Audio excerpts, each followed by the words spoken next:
Olá, boa tarde a todos. Eu sou Denise Savi e estarei com vocês aqui no 14º Congresso de Meios Eletrônicos de Pagamento, CEMEP. O evento que reúne os debates mais importantes sobre os meios eletrônicos de pagamento é promovido pela ABECS, associação que representa mais de 95% do mercado de cartões no Brasil. Esta edição do CEMEP é um marco na história do Congresso e por vários motivos. No ano passado, o CEMEP teve que ser adiado por causa da pandemia de Covid-19 e pela primeira vez, em 2021, está acontecendo no formato online. Com isso, o evento, considerado um importante ponto de encontro entre os players do setor, ganha uma nova perspectiva e a oportunidade de receber novos públicos, como acadêmicos e profissionais de diferentes áreas interessados em temas específicos. Todos poderão escolher os painéis e acessar os conteúdos a qualquer momento. Este formato possibilita ainda um maior número de debates e palestras, apresentando um conteúdo mais amplo do que nos encontros presenciais, que possuem limite de tempo e espaço. Sustentabilidade e liderança são apenas 2 exemplos de temas importantes que estão na agenda do Congresso nesta edição. Nos 3 dias de CEMEP, após o debate que acontece sempre às 17 horas, a organização do Congresso disponibilizará na plataforma os conteúdos relacionados ao tema discutido no dia. Hoje, nós vamos conferir, após a abertura oficial, uma palestra do presidente do Banco Central do Brasil, Roberto Campos Neto. Amanhã, um debate sobre transformação digital. E no 3º e último dia do Congresso, um painel sobre cybersecurity. Antes de iniciar o encontro, eu gostaria de agradecer a todos pela audiência. E agora, para abrir oficialmente o 14º CEMEP, convido o senhor Ricardo de Barros Vieira, vice-presidente executivo da ABECS. É com você, Ricardo. Obrigado, Denise. Gostaria, em primeiro lugar, de agradecer a audiência que nos prestigia na abertura desse nosso 14º CEMEP. Gostaria de cumprimentar também o nosso presidente, Dr. Pedro Coutinho, cumprimentar o presidente do Banco Central, Dr. Roberto Campos Neto, que participará da abertura desse CEMEP. Hoje é um dia particularmente diferenciado para a ABECS, né? Nós tivemos hoje pela manhã uma assembleia que reelegeu a diretoria da ABECS, então nós teremos o Pedro Coutinho à frente da diretoria da ABECS no próximo biênio 2021 e 2022.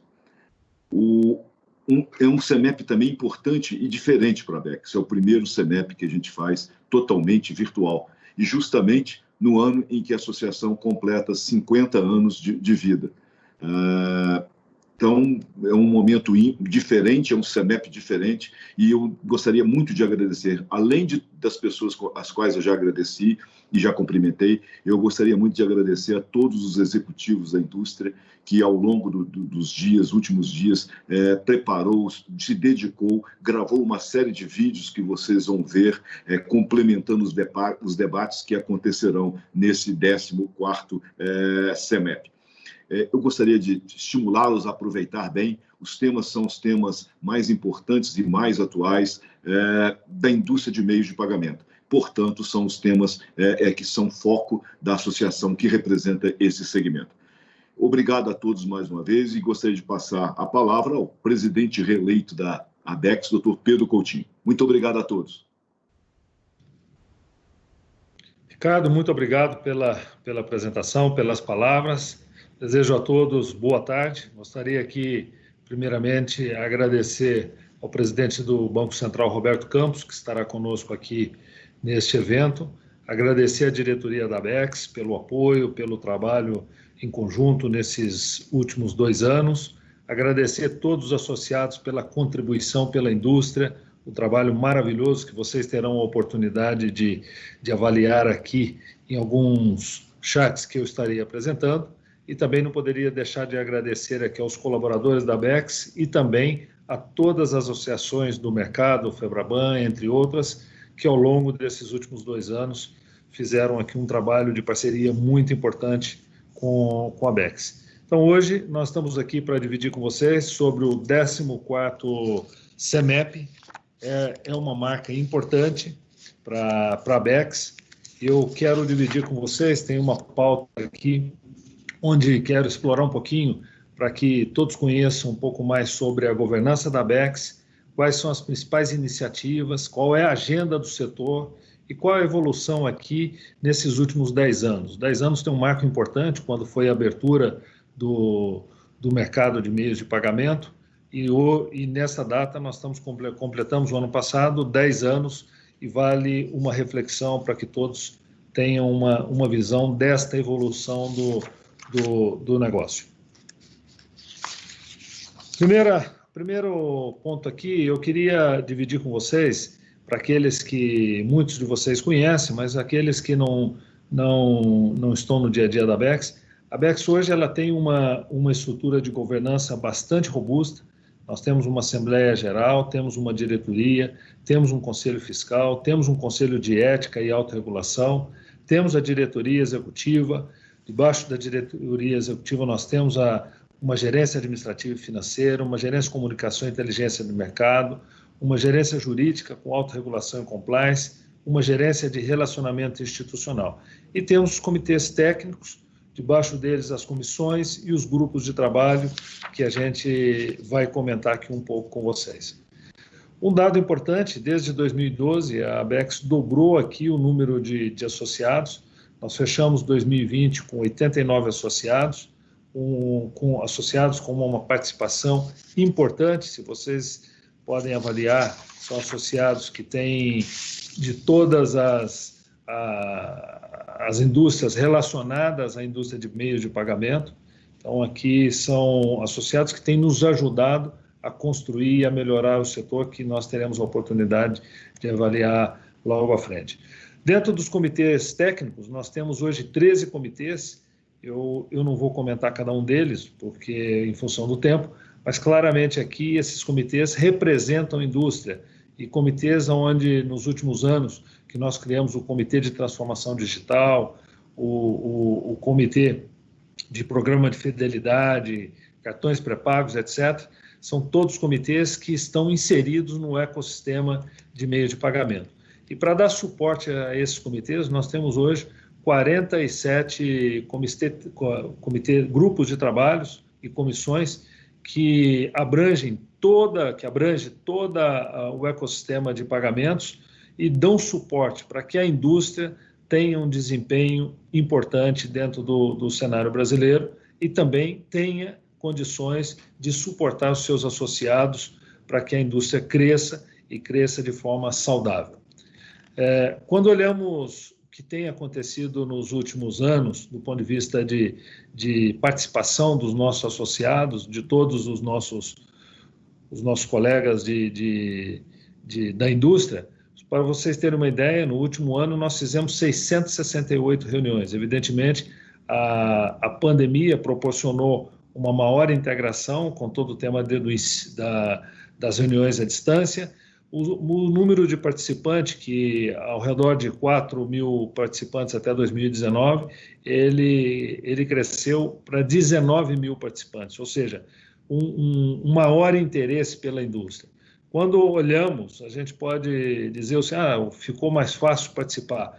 Eu consideraria que sim, mas claramente eu considero que tem também um maior interesse na indústria de pagamentos. A nossa indústria é uma indústria que cresce a 2 dígitos nos últimos 10 anos, é uma indústria que tem uma participação no dia a dia da população e das empresas, e claramente aqui o interesse, ele...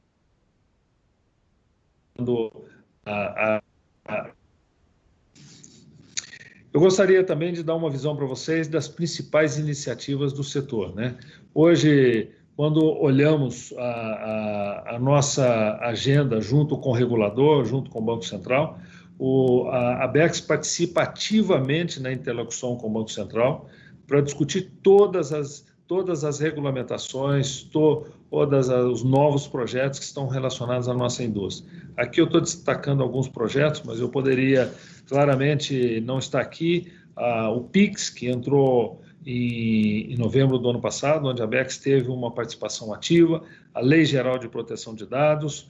Agora nós temos o registro de recebíveis, que entra em junho. Temos o Open Bank, onde nós temos aqui um grupo de trabalho montado, com uma consultoria nos ajudando a construir o Open Banking no Brasil. A BEX faz parte do Conselho do Banco Central.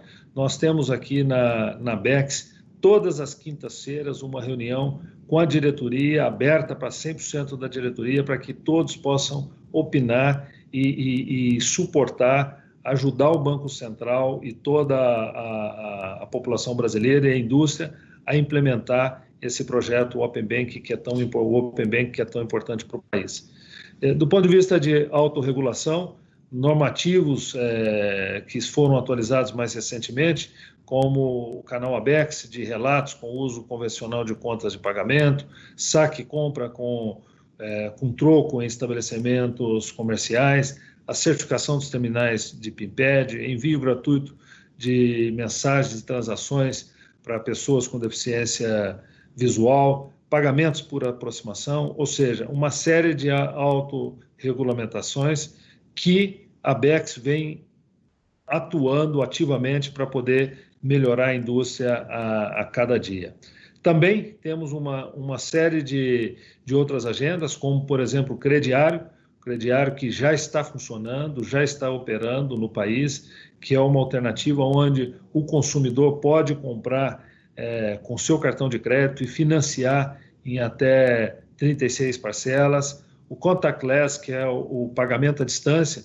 No primeiro momento de 2020, no segundo semestre, nós aumentamos o valor, a indústria aumentou o valor de R$ 50 para R$ 100. Agora, no início de 2021, nós aumentamos de 100 para R$ 200 mil, e com isso nós esperamos que essa facilidade no pagamento possa ajudar até 80% dos valores, até R$ 200, possam ser transacionados à distância. Evidentemente, isso tem um impacto importante do ponto de vista de segurança, em função da pandemia e etc. E todo o tema de segurança, o fomento nas discussões sobre tokenização, padronização e implementação do protocolo 3DS 2.0, cartão de débito, ampliação do uso do débito para o e-commerce, uma agenda muito importante que nós estamos trabalhando, o saque no varejo, já comentei anteriormente, todo o tema de compliance, a criação do comitê de compliance e a padronização dos códigos de resposta, que padroniza todas as mensagens em relação às transações negadas no processo de autorização. Várias webinars foram feitas, estão sendo feitas ao longo desse período para esclarecer e ajudar com que os nossos associados não só entendam, mas também possam participar e contribuir para que os projetos, as regulamentações sejam melhores. Então, o caso do Open Banking, o 3DS e o produto Compre e Saque. Então, aqui claramente a BEX proporcionando uma maior interação e uma participação de todos os nossos associados.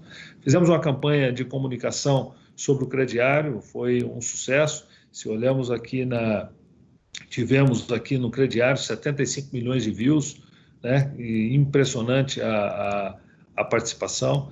Também fizemos uma campanha sobre o protocolo 3DS 2.0, também uma participação importante de 30 milhões de views.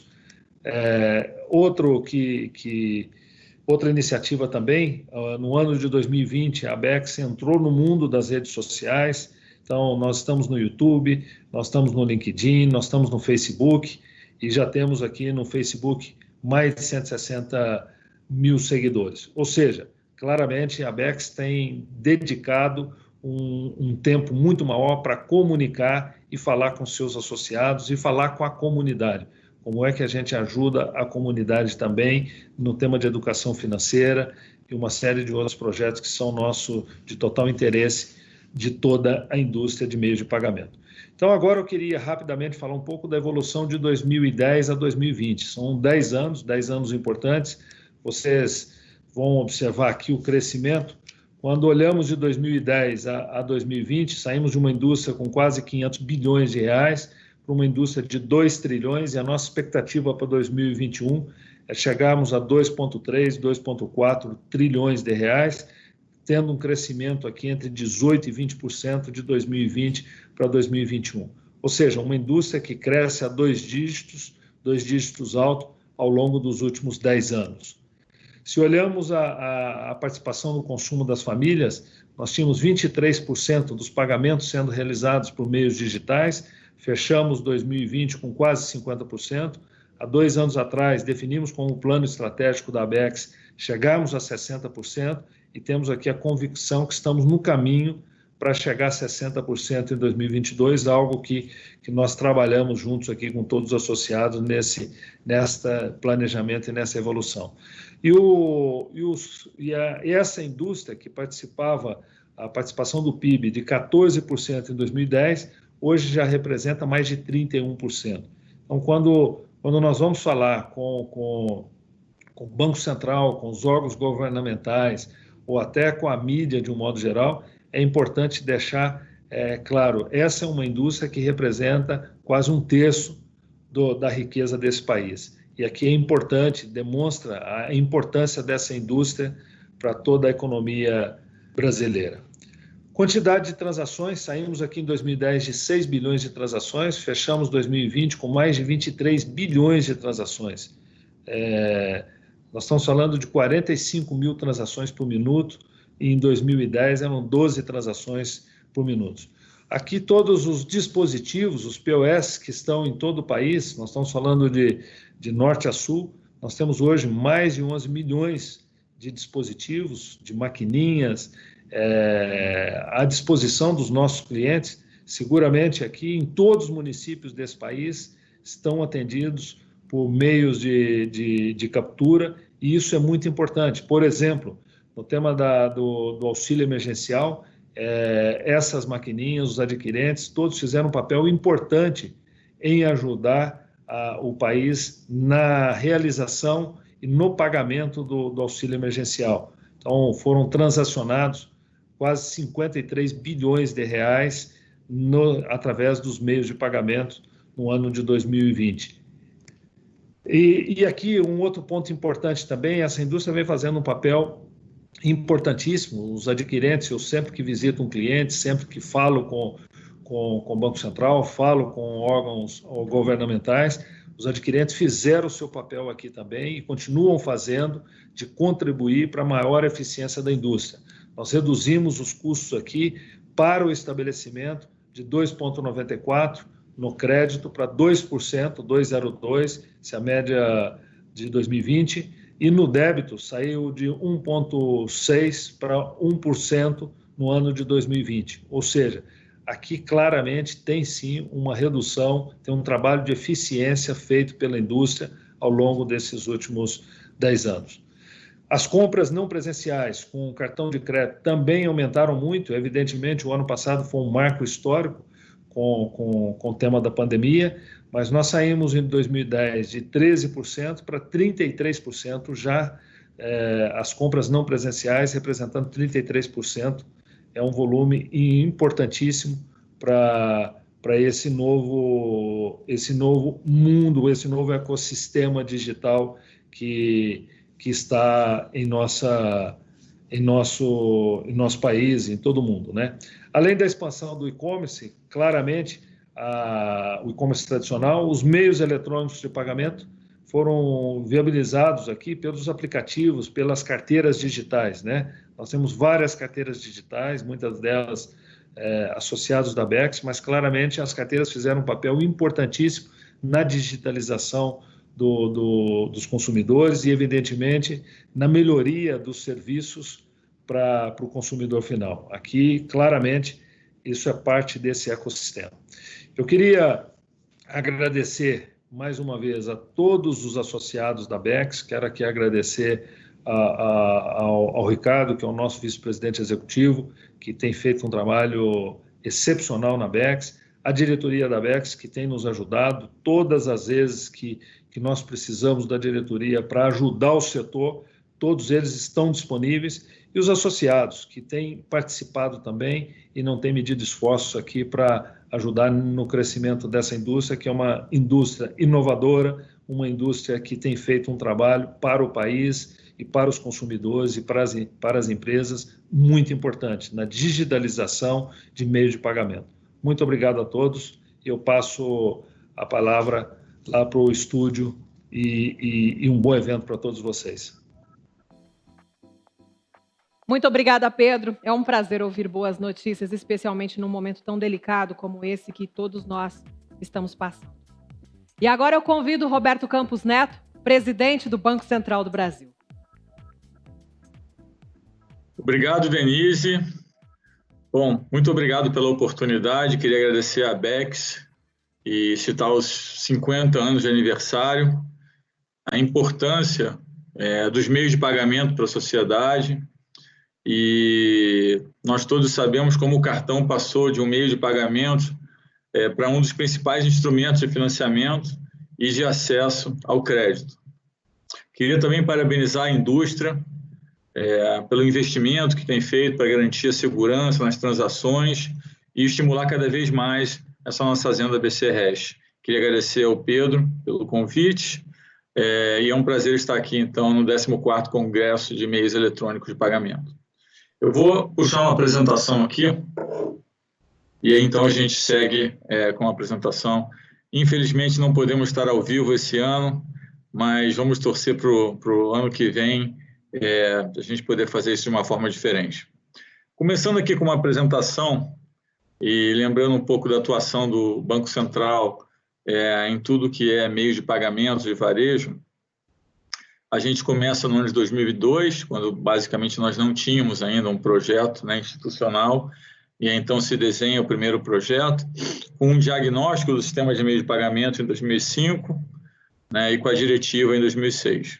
Em 2010, fizemos o relatório sobre a indústria de cartões de pagamento, e não foi até 2013 que nós tivemos a nossa lei, que é a Lei 12.865, que foi o marco de regulação inicial, onde nós começamos a olhar todos os arranjos de instituições de pagamento. Em 2014, padronizamos as agendas de recebíveis de cartão, que foi um importante passo. Em 2015, fizemos a abertura do credenciamento, a centralização do gerenciamento de risco, fizemos a liquidação centralizada e a interoperabilidade, que foi muito importante, continua sendo muito importante. Em 2016, a neutralidade do instituidor de arranjos.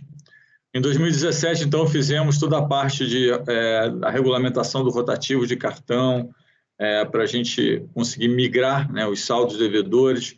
Fizemos a liquidação centralizada e a abertura de credenciamento. Mais recente, em 2018, começamos, então, a olhar essa indústria de uma forma diferente. Fizemos a parte do limite do intercâmbio de débito, a proteção de crédito com base em recebíveis de cartão e fizemos o comunicado de pagamentos instantâneos, foi quando começou a nascer o projeto de pagamentos instantâneos. E em 2019, e seguindo agora, e a gente vai falar sobre isso aqui na apresentação hoje, fizemos o comunicado do Open Banking e passamos, então, a regular o registro de recebíveis, que foi um longo processo que a gente culminou com algumas ações, inclusive feitas recentemente. Então, essa é um pouco a história do meio de pagamento no Brasil, lembrando que até 2013 nós não tínhamos nenhuma lei, então, assim, outros países que hoje têm um sistema não tão avançado como a gente, começou a parte de regulamentação, de fato, de forma anterior, ou seja, começou antes da gente e nós avançamos, então, mais rapidamente a partir dessa data. Em termos de evolução de mercado de cartões, a indústria vem crescendo muito, é impressionante o crescimento de 2 dígitos nos últimos anos. Nós tivemos uma queda aí no começo da pandemia, com uma volta, que é basicamente em formato da volta do crescimento, mas de uma forma até um pouco mais acelerada. Você passou a ter até o uso de cartões para o consumo remoto de várias maneiras que hoje nós vemos aí através da inovação tecnológica. A epidemia, então, passou a ser até um propulsor no avanço de tecnologia de pagamentos, porque as pessoas têm necessidade de fazer esses pagamentos de casa. Em termos de quantidade de operações, nós vimos também uma queda com uma recuperação muito maior e muito mais rápida, então, em número de operações, a gente começa a ver, inclusive, que teve uma migração de alguns negócios para cartões de crédito e para pagamento à distância. Em termos de evolução de mercados, por função também, a gente consegue ver, em termos de quantidade de cartões ativos, um enorme crescimento, tanto em débito quanto crédito. A gente teve em 2018 aquela migração, aquela regulamentação que fez com que você tivesse esse salto aí no crédito em relação ao débito e vem com um crescimento bastante saudável nos últimos tempos.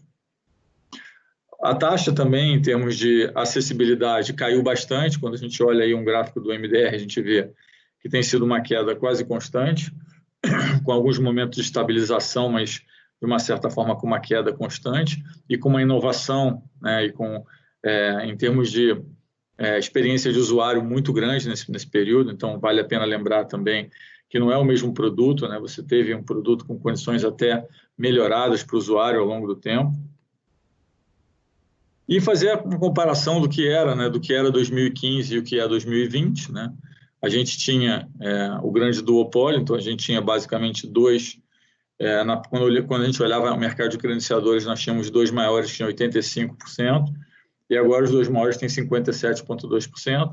A gente vê esse crescimento, essa competição, de uma forma que os dois maiores vão ficar menores, mas vão fazer parte de uma torta muito maior. Ou seja, o importante aqui não é o market share individualizado, sim o tamanho do mercado, a bancarização e a inclusão. Passando um pouco para a nossa agenda de tecnologia, acho que é um objetivo hoje falar um pouco da agenda e como que isso se coloca nesse mundo de meio de pagamento. A gente vê que uma característica muito importante que a gente tem tido é essa velocidade exponencial de mudanças tecnológicas.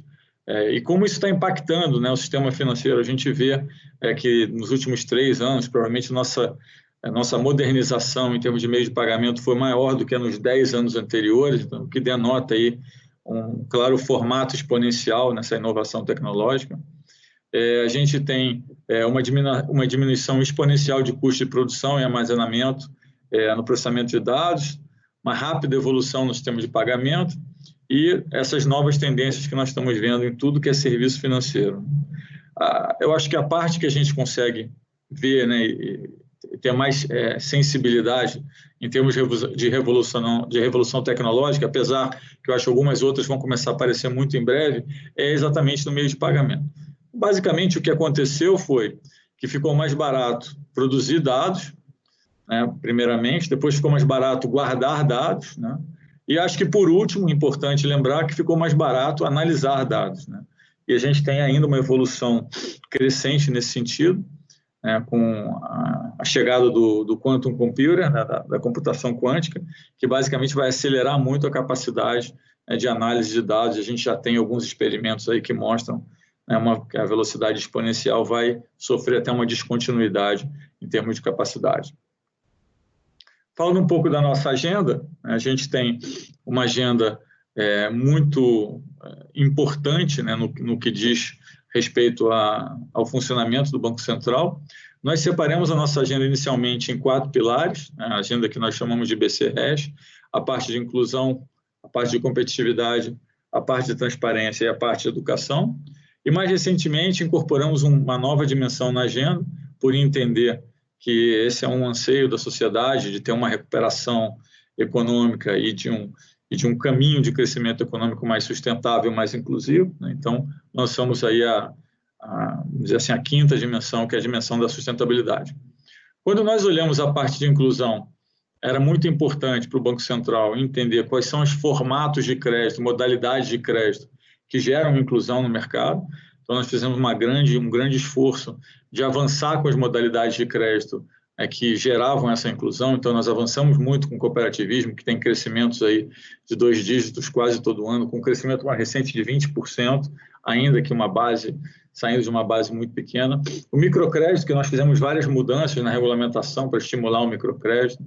Toda essa parte de avanço da moeda, de facilidade, vamos dizer assim, de remover os obstáculos burocráticos para fazer negócios em real, que vai culminar com a convertibilidade lá na frente. A gente vai falar um pouco depois sobre isso. A iniciativa de mercado de capitais, o IMK, que é exatamente para fazer com que empresas menores tenham acesso ao mercado de capitais. Na parte de competitividade, um claro movimento na inovação, né, que nós estimulamos, já vinha sendo feito pelo Banco Central. Nós, na verdade, estamos dando prosseguimento a esse movimento. Toda uma parte de eficiência de mercado, a parte de reservas internacionais, aqui a gente vai depois falar um pouco sobre como isso interage com o resto. E, obviamente, sem transparência, a gente não consegue ter nenhum tipo de evolução. Então, a gente teve o crédito rural, com mais transparência no direcionamento, a parte do crédito imobiliário, várias medidas. E aqui no crédito imobiliário, ele também faz parte um pouco da parte de inclusão, porque a gente, na verdade, cria um acesso, né, a essas garantias imobiliárias que não existiam até então. Lançamos o produto Home Equity. Na verdade, já existia. Nós incentivamos o produto Home Equity, fizemos várias mudanças na regulamentação. Infelizmente, não vou ter tempo de falar sobre tudo. E aí depois fizemos, então, a agenda educação financeira e depois a agenda de sustentabilidade, né, que tem sido muito importante aí na nossa dinâmica de recuperação.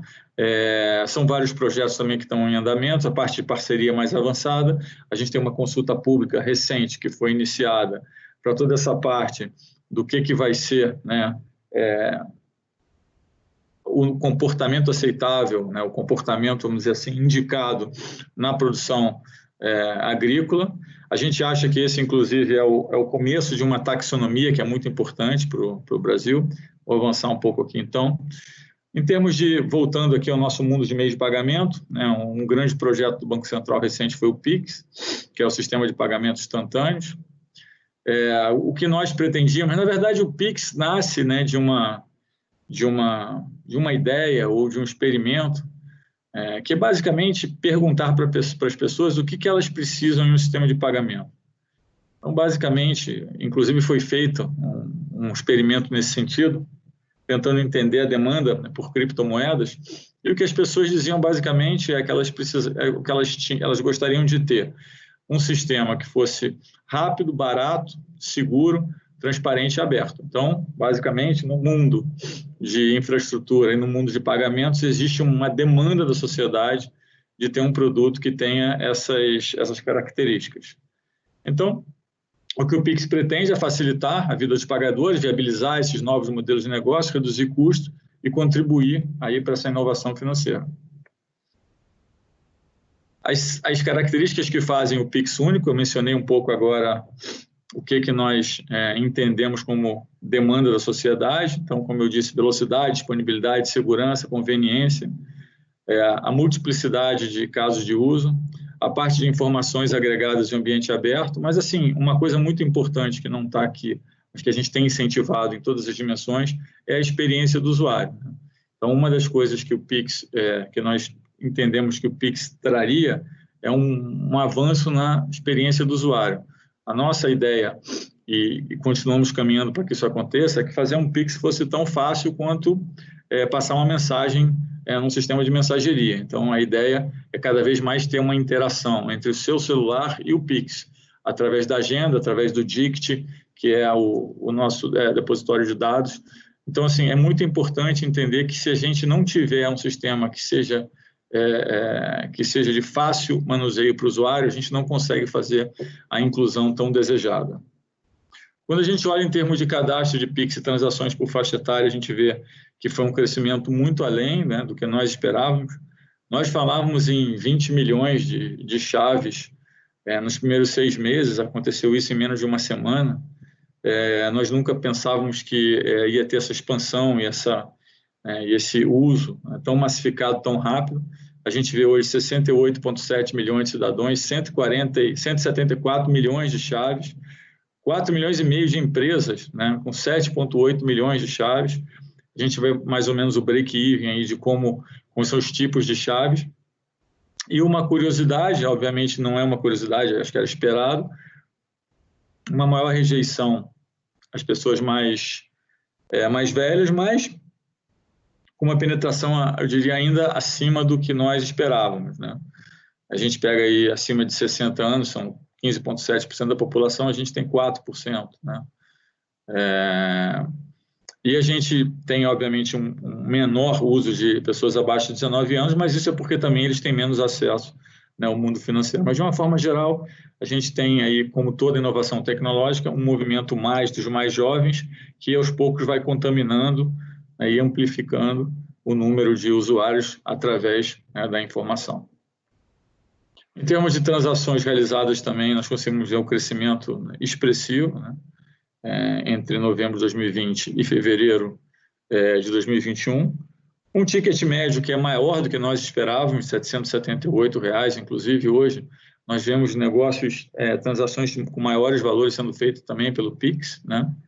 Então, assim, de novo, a parte do processo é um processo de aprendizado que nós estamos tendo e de acompanhamento. Quando a gente olha o Pix com outros instrumentos, comparado com outros instrumentos também, nós vemos um grande crescimento, né, em relação ao que já existia anteriormente.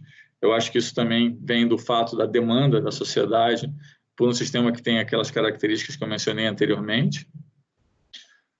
O Open Banking, que nós começamos, vamos falar um pouco sobre ele agora, que, na verdade, nós falamos que a inovação na indústria está sendo feita através de uma grande aceleração na capacidade de computação, aceleração na capacidade de produzir e guardar dados, e na aceleração através de capacidade de interpretar dados de forma mais rápida. E aí tem todos o crescimento dos algoritmos, toda a parte de inteligência artificial. Mas, basicamente, o que isso significa? Significa que hoje a indústria financeira é uma indústria de serviços financeiros através de dados, né? Por que isso é tão importante? Porque o negócio financeiro é um negócio de informação assimétrica. Se eu tenho menos informação sobre a pessoa que está do outro lado, eu tenho menos capacidade de fazer um produto que seja adequado para ela e tenho menos dificuldade de fazer a precificação correta. Então, quanto mais informação tiver, mais aberta e mais disseminada ela for, mais competitivo vai ser o meio ambiente. Então, basicamente, o que o Open Banking faz é isso, é que com a permissão de cada correntista, as instituições consigam se conectar, dividindo toda essa informação. Obviamente, esse processo depende sempre da permissão do correntista, e é um processo onde nós entendemos que vai gerar segmentação e especialização. A gente vai ter alguns apps que são especializados em algumas coisas, esses apps, obviamente, vão acabar ficando plugados ou ficando dentro, de bancos ou de estruturas financeiras maiores. A gente vai ter todo um movimento de especialização em análise de crédito, coisas desse tipo. Então, a gente entende que esse é um processo que vai aumentar muito a torta, ou seja, vai aumentar muito o tamanho da bancarização no país e que vai gerar novas oportunidades de negócio com preços melhores e mais competitivos para os clientes finais e com produtos mais feitos sob medida para eles também.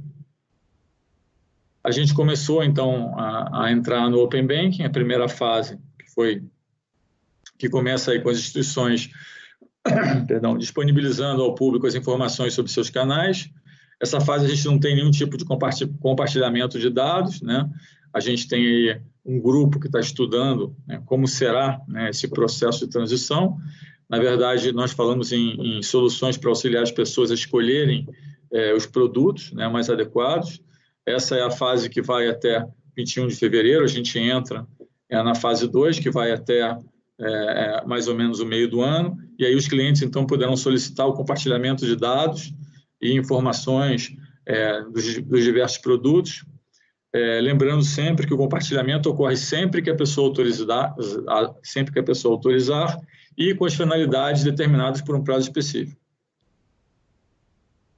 A gente entra na fase 3, que é a fase onde existe, de fato, o compartilhamento de serviço e de iniciação de transação de pagamento.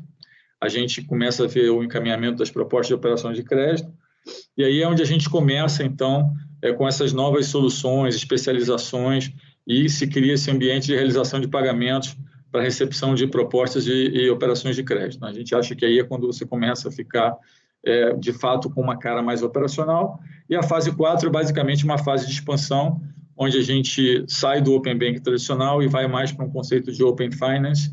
Então, a gente tem informações sobre câmbio, investimentos, seguros, previdências e conta-salário. A gente amplia um pouco a possibilidade de surgimento de novas soluções. Eu acho que muitos desses produtos periféricos vão interagir com os produtos, vamos dizer assim, mais centrais de forma diferente, com o Open Bank, de novo, através de segmentação.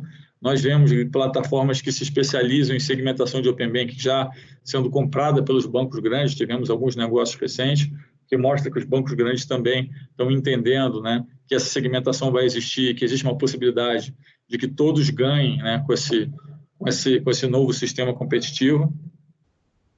Falar um pouco do sandbox regulatório, que é basicamente essa capacidade, esse centro de negócios onde a gente consegue evoluir ou criar um ambiente né, para a evolução tecnológica de forma mais rápida, menos burocrática, com mais aperfeiçoamento, com monitoramento segmentado. Então, assim, eu não vou ter tempo para falar sobre todos os benefícios do Sandbox, mas, no final das contas, basicamente, é fazer com que os participantes tenham a chance de ter autorização para operar, né?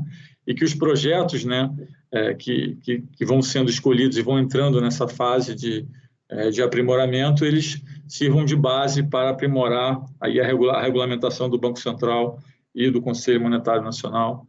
Nós entendemos que esse é um grande salto em termos de o que vai ser o sistema no futuro, da segmentação, dessa especialização que eu tanto mencionei. Então, esse é um projeto muito importante. A gente começa agora o ciclo 1. Falar um pouco também de como a gente vê, né, o futuro. Eu acho que talvez esse slide que eu já uso há algum tempo nas apresentações tenha causado polêmica inicialmente, lá atrás, no começo de 2019. Eu acho que está mais evidente agora, né, o que está acontecendo, né, que a gente entende que está acontecendo, não só no Brasil. A gente tem isso no Brasil, a gente tem na Índia, a gente tem na Rússia.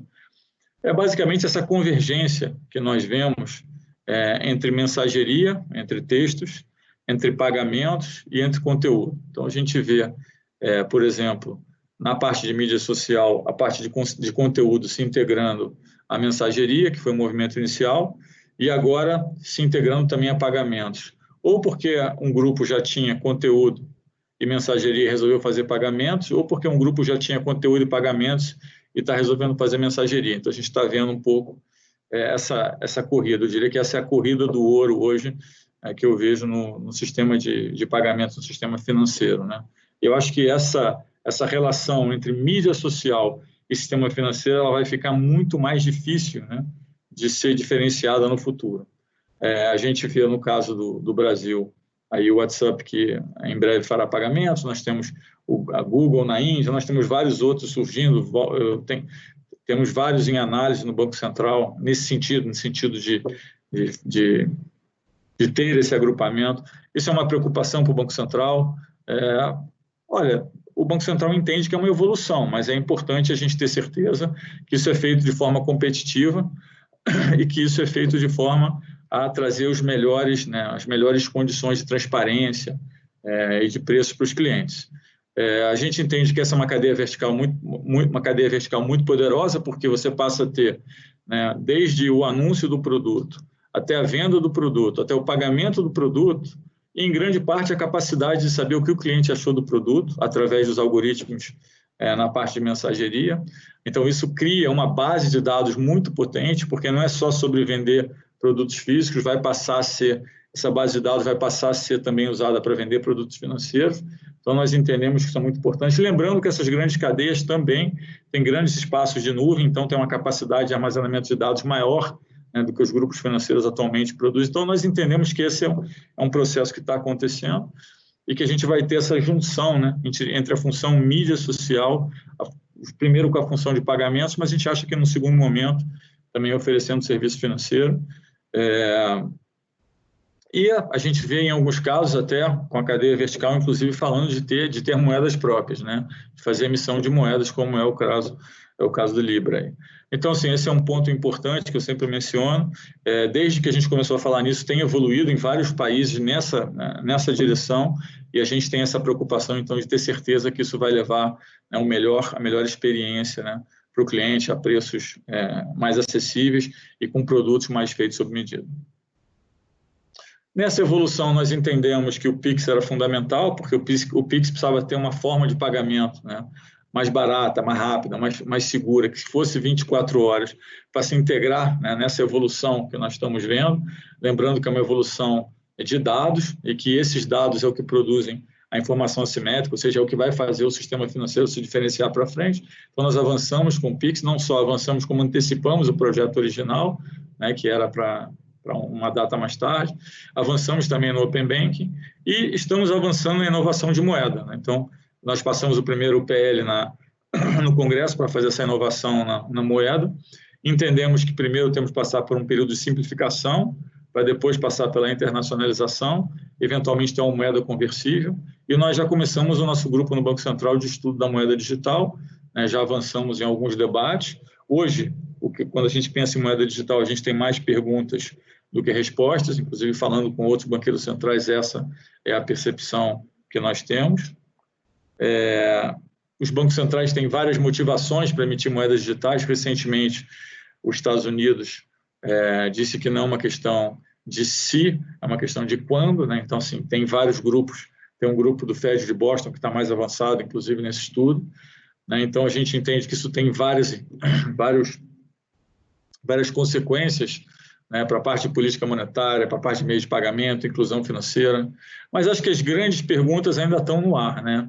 E é importante que nesse processo de confecção da moeda digital, os países tenham uma moeda digital que sejam homogêneas, ou seja, que sejam interoperáveis, porque, no final das contas, isso é o que vai não só avançar na parte de pagamento, como na parte dos pagamentos cross-border, ou seja, você faz, de fato, um sistema de pagamentos global muito mais robusto do que o que tem hoje. Então, as perguntas que são feitas e que não têm muita resposta, primeiro, se a moeda deve ser remunerada ou não, e aqui, obviamente, se for remunerada, tem sempre o risco de desintermediar o sistema financeiro. Então, no nosso caso aqui, nós entendemos que não deveria ser remunerada, que devia ser uma extensão da moeda física. Se o Banco Central deve ser o único emissor, ou se cada banco pode bloquear uma moeda física e emitir uma moeda, então esse é um tema também importante. Se deve haver limites, como maximizar a aceitação internacional, eu mencionei um pouco. Tem a parte da custódia, que é se o Banco Central deve ser o único custodiante, ou se a custódia deveria estar espalhada no sistema financeiro, e como o Banco Central vai enxergar essa custódia, isso é um tema importante também que nós estamos desenhando. E tem todo um tema relacionado à rastreabilidade, ou seja, se você consegue rastrear essa moeda ou não. E aí, esse acho que é um grande elemento de questionamento, né, nos bancos centrais. Tem alguns países que estão fazendo experimentos com moedas rastreáveis, outros que são não rastreáveis. Aqui, acho que nós temos que ter cuidado para ter um conceito comum entre os bancos centrais, né? Então, a gente, em agosto de 2020, criou esse grupo de trabalho. A gente tem aí avançado. Eu não posso falar muito mais em relação ao que vem por aí, porque tem também outros projetos digitais que vêm junto com a moeda digital que vão criar uma forte inovação nesse mercado, mas nós estamos caminhando nessa direção.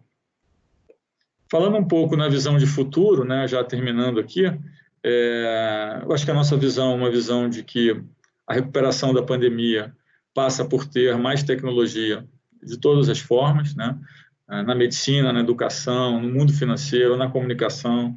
Nós estamos fazendo isso hoje aqui graças à tecnologia e de uma forma muito diferenciada, né, para não ter que deixar de realizar eventos importantes. Então, a gente tem mais tecnologia. Eu acho que a demanda da sociedade é que essa recuperação pós-pandemia seja mais sustentável e mais inclusiva. Existe um grande questionamento na parte de comércio mundial, né? Existe essa crise, ela aflorou aí um questionamento sobre essa cadeia global de valor na forma como onde alguns países se especializam em produção de alguns itens. Eu espero que isso não mude. Acho que as cadeias globais de valor foram o que foi um movimento que foi capaz de tirar centenas de milhões de pessoas da pobreza no mundo emergente. Então, seria muito ruim ter uma interrupção súbita no crescimento, né, das cadeias globais de valor. E a gente está falando de juros baixos, né, e um ambiente de alta liquidez no mundo. A gente, mais recentemente, teve alguns sinais, né, de que o mundo enxerga que existem muitos programas de liquidez ao mesmo tempo. Você já começa a ver a luz no fim do túnel em termos de vacinação. Então, isso tem criado aí um ambiente onde o mercado começa a precificar aí um aumento de inflação na frente, mas nada que cria um grande problema.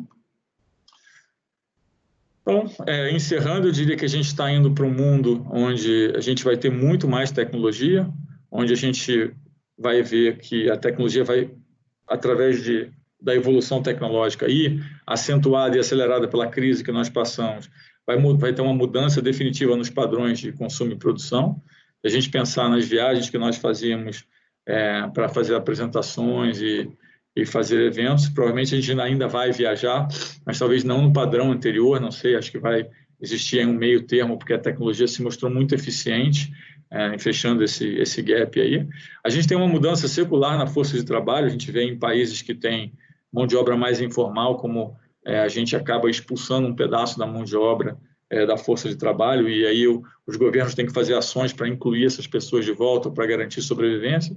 Então, no final das contas, a gente tem esse ciclo de tecnologia, mudanças nos padrões de consumo, uma mudança secular no trabalho, ações governamentais e governos com mais dívida, né, para financiar essa inclusão que precisa ser feita pelo movimento de tecnologia, que exclui aí a parte informal da mão de obra. Então, é isso. Queria agradecer a todos, desejar um excelente evento, e é com você então, Denise. Obrigado. Muito obrigada, Roberto. E a partir de agora, os painéis do primeiro dia do Congresso serão disponibilizados aqui na plataforma. São conteúdos abrangentes e importantes. A Agenda ABECS 2021, o crescimento além do cartão, perspectiva global, o poder da liderança inclusiva no setor, consumo consciente aliado à educação financeira, a acessibilidade e as diversas formas de inclusão, empoderamento e barreiras das pessoas de renda básica, pequenos negócios, impactos da crise e desafios da retomada, o papel das empresas na inclusão social, as tendências globais e oportunidades no Brasil. Uma ótima oportunidade para você se atualizar, acompanhando as transformações do setor por meio de vídeos com representantes dos principais players da indústria de meios eletrônicos de pagamento. Amanhã, nós nos encontramos aqui na plataforma às 17 horas para acompanhar o debate sobre transformação digital, que terá como mediador Percival Jatobá, coordenador do Comitê de Transformação Digital da ABECS e VP de Produtos, Soluções e Inovação da Visa do Brasil. Um ótimo final de dia e até amanhã, às 17 horas.